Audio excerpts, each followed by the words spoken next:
Marcus had collected garbage from mansion number 47 every Tuesday for 4 years. He always thought the broken toys, tiny clothes, and baby food scraps meant there were kids in the house. Until one morning, he found a note, written in crayon, buried in the trash. "Help me. They keep me in the basement. I'm not their son." He looked up and saw a small face in the basement window, making desperate hand signals. The perfect family had a secret. They weren't raising a child. They were hiding one. Marcus Thompson had been working as a garbage collector for Hillcrest Waste Management for over a decade when he was assigned to the exclusive Willowbrook Estates route. The wealthy gated community consisted of 35 luxury mansions, each worth several $1 million, inhabited by celebrities, business executives, and old money families who preferred their privacy. Marcus took pride in his work and treated every property with respect, arriving precisely at 6 a.m. every Tuesday to collect the waste from each household before the residents were awake. Mansion number 47, located at the end of Magnolia Lane, belonged to the Sinclair family, Richard and Patricia Sinclair, a couple in their early 50s who appeared to be the epitome of upper-class respectability. Richard was a prominent attorney who specialized in corporate law, while Patricia served on the boards of several charitable organizations and was frequently photographed at high society events. The Sinclairs had moved to Willowbrook Estates 4 years earlier, shortly after Marcus began servicing the neighborhood, and they had always maintained an immaculate property with perfect landscaping and spotless exterior maintenance. From the beginning of his route assignment, Marcus had noticed that mansion number 47 consistently produced more household waste than other properties in the neighborhood. While most wealthy households generated relatively small amounts of garbage due to their expensive lifestyles and professional cleaning services, the Sinclair mansion regularly filled 3 or 4 large bags every week. Marcus initially assumed this was normal for a large family with children, especially since he frequently found evidence of young occupants in their trash, broken toys, small clothing items, empty baby food jars, and children's books. The contents of the Sinclair family's garbage bags painted a picture of active family life that Marcus found endearing in the usually sterile, wealthy neighborhood. He would see discarded art projects made with construction paper and crayons, empty juice boxes and snack packages, small shoes that had been outgrown, and educational materials like workbooks and flashcards. Marcus, who had 3 children of his own, appreciated seeing evidence that wealthy families dealt with the same daily realities of child-rearing as everyone else: messy art projects, broken toys, and the constant cycle of outgrown clothing. Over the months and years of servicing mansion number 47, Marcus began to develop a mental picture of the Sinclair children based on the items he found in their trash. He estimated there was probably one child, likely between 6 and 8 years old based on the clothing sizes and educational materials he observed. The child seemed to be interested in drawing and coloring, as Marcus frequently found broken crayons, used coloring books, and art supplies in the garbage. There were also signs of typical childhood interests: toy cars, action figures, puzzle pieces, and sports equipment that had been damaged or outgrown. What Marcus found particularly touching was the evidence of learning and development he observed in the family's waste. Over time, he noticed the progression from simple picture books to more advanced reading materials, from basic counting worksheets to elementary math problems, and from simple drawings to more complex art projects. Marcus felt a sense of connection to this unknown child whose growth and development he was inadvertently witnessing through discarded homework assignments and outgrown belongings. However, as Marcus continued his weekly collections, he began to notice patterns in the Sinclair family's garbage that struck him as unusual. The broken toys were often not just worn out from normal use. Many appeared to have been deliberately destroyed or damaged in ways that suggested frustration or anger. The children's clothing was frequently torn or stained beyond normal wear, and Marcus occasionally found items that seemed to indicate distress: torn blankets, damaged stuffed animals, and children's books that had been ripped or defaced. Marcus also noticed that the food waste from Mansion Number 47 often included large quantities of simple, child-friendly meals, far more than a typical family would consume. There were empty cans of soup, discarded peanut butter and jelly sandwiches, and evidence of meals that seemed designed more for sustenance than enjoyment. The quantity of food waste suggested that meals were being prepared for more people than just the Sinclair parents and their presumed child, though Marcus never saw evidence of extended family or frequent guests at the property. The timing of garbage disposal at Mansion Number 47 was also unusual compared to other houses in the neighborhood. While most wealthy residents had household staff or service providers who handled trash removal, the Sinclair family's garbage was always placed at the curb very early in the morning, often while it was still dark. Marcus sometimes arrived to find the bags positioned in a way that suggested they had been placed hurriedly or secretively, unlike the neat, organized disposal practices of other households in the exclusive community. Most concerning to Marcus were the occasional items he found that seemed to indicate medical needs or health problems. He sometimes discovered discarded bandages, empty medicine bottles, and first aid supplies that seemed excessive for a normal household. While these items could have innocent explanations, their frequency and quantity made Marcus wonder if someone in the Sinclair household was dealing with ongoing health issues or injuries that required regular medical attention. Marcus had been trained to be discreet and professional in his work, understanding that wealthy clients valued their privacy and expected service providers to maintain confidentiality about their personal affairs. However, his growing concerns about the unusual patterns in the Sinclair family's waste made him more observant during his weekly collections. Marcus began to notice that Mansion Number 47 always had heavy curtains drawn across all windows, even during daylight hours, and the property maintained an unusual level of silence, despite the evidence of active family life in their garbage.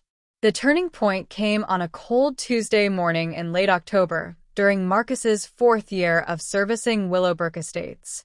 As he lifted the garbage bags from Mansion Number 47, one of the bags tore open, spilling its contents across the pristine sidewalk. As Marcus knelt to collect the scattered waste, his attention was caught by a small piece of paper that had been crumpled and buried deep within the trash. When he unfolded the paper, Marcus discovered something that would change his understanding of Mansion Number 47 forever, a desperate message written in red crayon that would expose the horrifying truth about the Sinclair family's secret. Marcus stared at the crayon note with trembling hands, reading the childish handwriting over and over. "Help me. They keep me in the basement. I'm not their son. My name is Alex. I want to go home." The paper was stained and wrinkled, as if it had been written quickly and hidden among the trash in desperation. Marcus looked up at Mansion Number 47 with new eyes, and for the first time in 4 years, he noticed a small basement window partially visible behind the landscaping. A pale, thin face was pressed against the glass, and small hands were frantically waving at him. Marcus felt his heart racing as the full implications of his discovery hit him like a physical blow. The broken toys, torn clothing, excessive food waste, and medical supplies suddenly made horrifying sense. The Sinclair family wasn't raising a child. They were keeping a kidnapped boy prisoner in their basement. For 4 years, Marcus had been unknowingly disposing of evidence of child imprisonment, never realizing that the family waste he collected each week was actually the remnants of a crime that was happening right in front of him. The child in the basement window was making desperate gestures, pointing to himself and then to the note, confirming that he was the author of the plea for help. Marcus could see that the boy appeared to be around 8 years old, with dark hair and frightened eyes that held a mixture of hope and terror. The child was clearly trying to communicate something urgent, but Marcus was too far away to hear any sounds through the thick basement window. Marcus realized that this moment might be his only opportunity to help, as the boy's captors could discover the missing note and increase their security measures. Marcus's mind raced as he considered his options. He could call the police immediately, but he worried that the Sinclair family might hear sirens and harm the child before officers could reach him. Marcus also realized that he needed to gather more evidence to ensure that authorities would take his report seriously. Wealthy families like the Sinclairs had powerful connections and expensive lawyers who could challenge accusations from a garbage collector. Marcus decided to document what he was seeing while also finding a way to communicate with the trapped child. Using his phone, Marcus quickly took photos of the basement window, the child's face, and the desperate note written in crayon. He also photographed the torn garbage bag and its unusual contents, including the medical supplies and destroyed toys that now took on sinister new meanings. Marcus then approached the basement window as quietly as possible, staying low to avoid being seen from the upper floors of the mansion where the Sinclair parents might be watching. When Marcus reached the basement window, he could see more details of the child's imprisonment that filled him with rage and determination. The basement appeared to be set up as a makeshift bedroom, but with bars on the windows and what looked like locks on the door. The child was wearing clothes that were too small and appeared dirty and worn. Most heartbreakingly, Marcus could see that the boy had been crying, and his small hands were pressed against the glass in a desperate attempt to connect with the outside world. Marcus held up the crayon note to show the child that he had found it, and the boy's face immediately lit up with hope and relief. The child began mouthing words that Marcus couldn't hear but could understand through context. "Help me, please, and I want to go home." Marcus pulled out his phone and showed it to the child, indicating that he was calling for help. The boy nodded frantically and pointed upstairs, then held up his finger to his lips, clearly trying to warn Marcus to be quiet because the captors were in the house above. Marcus realized that he was running out of time. His garbage collection route had a strict schedule, and his absence from the truck would eventually be noticed by his supervisor or other residents. More importantly, Richard and Patricia Sinclair could look out their windows at any moment and see Marcus communicating with their prisoner. Marcus made a quick decision to call 911 immediately while staying near the basement window to protect the child if the situation escalated. The 911 dispatcher took Marcus's report seriously when he explained that he had found a note from a kidnapped child and was currently looking at the victim through a basement window. The dispatcher kept Marcus on the line while coordinating an immediate police response, instructing him to stay with the child if possible, but to prioritize his own safety. Marcus could hear sirens in the distance within minutes, and he used hand signals to let the trapped boy know that help was coming. As the police sirens grew louder, Marcus saw movement in the upper floors of mansion number 47, curtains being pulled back and figures moving quickly between rooms. Marcus realized that the Sinclair family was aware that something was happening and might try to harm the child or escape before officers arrived. Marcus positioned himself directly in front of the basement window and called out to the child, "Help is coming. Stay away from the door." Marcus hoped his voice would be heard through the glass and provide some comfort to the terrified boy. The first police car arrived at mansion number 47 within 7 minutes of Marcus's call, followed quickly by additional units and a rescue team equipped to handle potential hostage situations. Detective Sarah Collins approached Marcus to get details about his discovery while other officers surrounded the property to prevent anyone from leaving.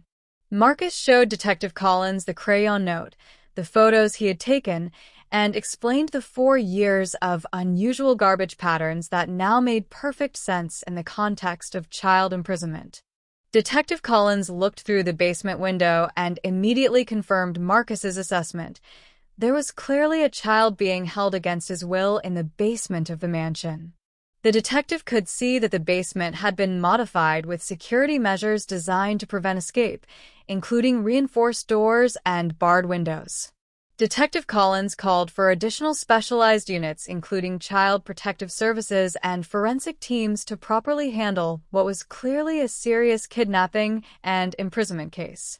Marcus watched as police officers approached the front door of mansion number 47 with a search warrant that had been expedited due to the immediate danger to a child. Through the basement window, Marcus could see the trapped boy watching the police activity with a mixture of hope and fear, clearly understanding that this moment would determine his fate. Marcus stayed near the window to provide reassurance to the child while officers prepared to enter the mansion and confront Richard and Patricia Sinclair about their horrific secret. The sound of splintering would indicate that police had breached the front door of mansion number 47, and Marcus could hear shouting from inside the house as officers announced their presence and demanded that the occupants surrender immediately. Through the basement window, Marcus saw the child cowering in the corner, clearly terrified by the commotion but also hopeful that his 4-year nightmare was finally coming to an end. The rescue of 8-year-old Alex Martinez from the basement of mansion number 47 revealed one of the most shocking child abduction cases in the city's history. Police discovered that Richard and Patricia Sinclair had kidnapped Alex from a playground 4 years earlier when he was just 4 years old, immediately after moving to Willowbrook Estates. The couple had been unable to have children of their own and had developed an obsession with acquiring a child through illegal means rather than pursuing legitimate adoption channels. The basement prison where Alex had been held contained evidence of systematic psychological abuse and manipulation designed to make the child compliant and dependent on his captors. The Sinclairs had told Alex that his real parents had abandoned him and that no one was looking for him, creating a sense of hopelessness that explained why he had only recently begun writing desperate notes asking for help.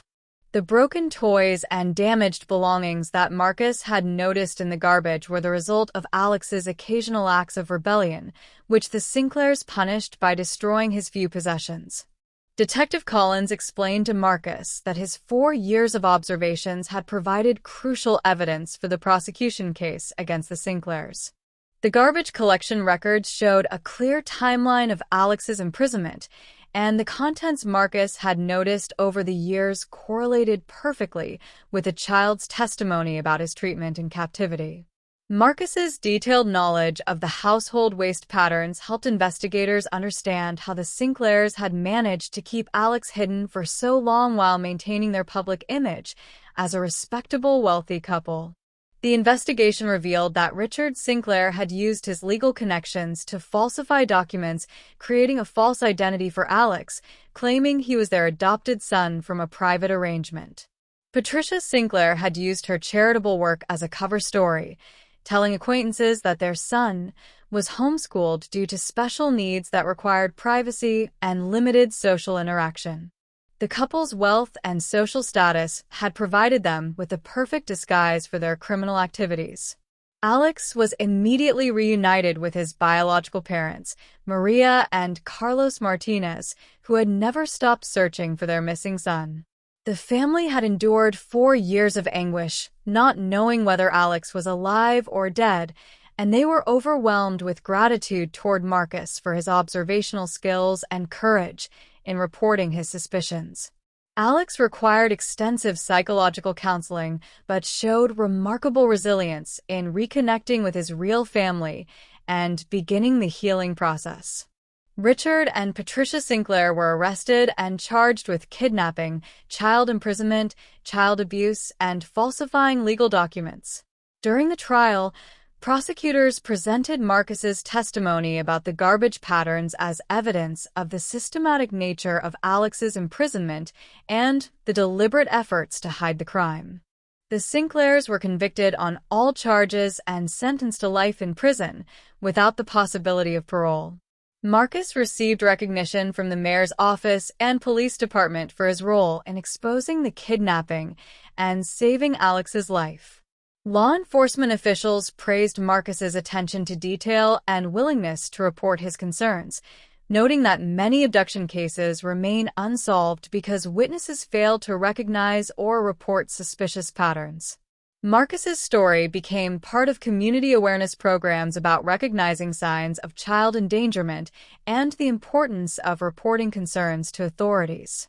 The case also led to changes in how law enforcement investigates wealthy families suspected of crimes, as the Sinclairs' social status and financial resources had initially made them seem above suspicion. Marcus's testimony highlighted how criminals often hide in plain sight within respectable communities, using their wealth and status to deflect scrutiny while committing serious crimes against vulnerable victims. Alex Martinez thrived after his rescue, returning to school and rebuilding relationships with his family and friends.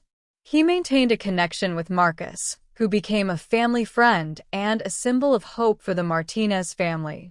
Alex's story became an inspiration for other families of missing children and demonstrated the importance of never giving up hope even in the most desperate circumstances. Marcus continued his work as a garbage collector but became an advocate for community awareness about child safety and the signs that might indicate criminal activity in any neighborhood. His experience taught him that heroes come in all forms and that ordinary people doing their jobs with attention and care can make extraordinary differences in the lives of others. Marcus learned that sometimes the most important discoveries are found in the most unexpected places. If Marcus's heroism moved you, like, subscribe, and share this story. Have you ever noticed something others missed that changed everything? Tell us in the comments.